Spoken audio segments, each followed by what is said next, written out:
Friends, தினை அவல் உப்புமா செய்ய போகிறோம். அதுக்கு தேவையான பொருட்கள் பார்ப்போம். தினை அவலை நான் நல்லா கழுவி 1 நிமிஷம் ஊற வச்சுட்டு நல்லா புளிஞ்சு எடுத்து வச்சுருக்கேன். அப்புறம் பாசிப்பருப்பை வேக வச்சு எடுத்து வச்சுருக்கேன். கொஞ்சம் மஞ்சத்தூள், பெரிய வெங்காயம் 1, நிலக்கடலை பருப்பு, கடுகு உளுந்தம் பருப்பு, கடலைப்பருப்பு, வத்தல், மிளகாய், எண்ணெய். இதுதான் உப்புமா செய்யறதுக்கு தேவையான பொருட்கள். இப்போ உப்புமா எப்படி செய்யலான்னு பார்க்கலாம். ஒரு வாணலி அடுப்பில் வச்சுக்கோங்க, நல்லா காயட்டும். இப்போ வாணலி நல்லா சூடாயிடுச்சு, நல்லெண்ணெய் ஊற்றிக்கோங்க.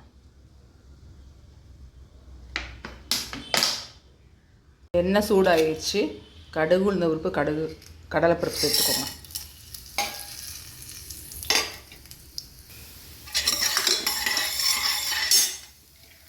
இது கூட நிலக்கடலையும் சேர்த்துக்கணும்.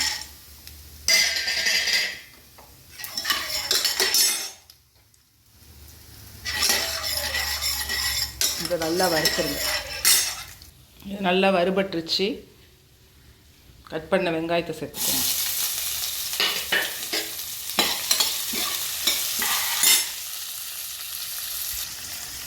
கொஞ்சம் உப்பு சேர்த்துக்கோங்க.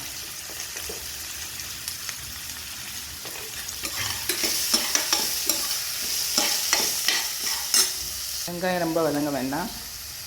இப்போ மிளகாய் வத்தல், பச்சை மிளகாய் சேர்த்துக்கோங்க.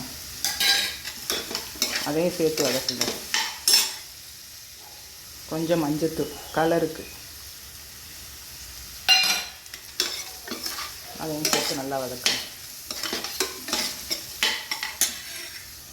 இப்போ இது கூட புளிஞ்சி வச்ச அவலை சேர்த்துக்கோங்க.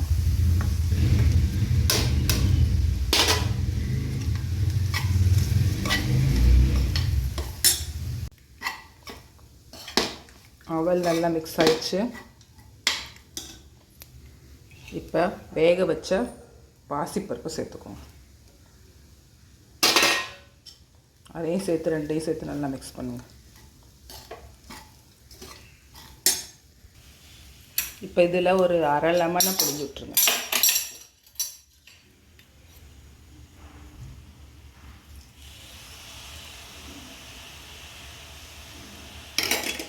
நல்லா கிண்டி விட்டுருங்க. லைட்டாக புளிப்பு சுவையோட இந்த உப்புமா டேஸ்ட்டாக இருக்கும்.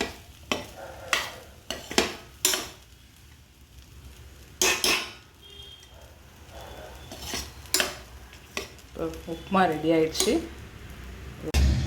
கடைசியாக கொத்தமல்லி தழை தூவி இறக்கிடுங்க.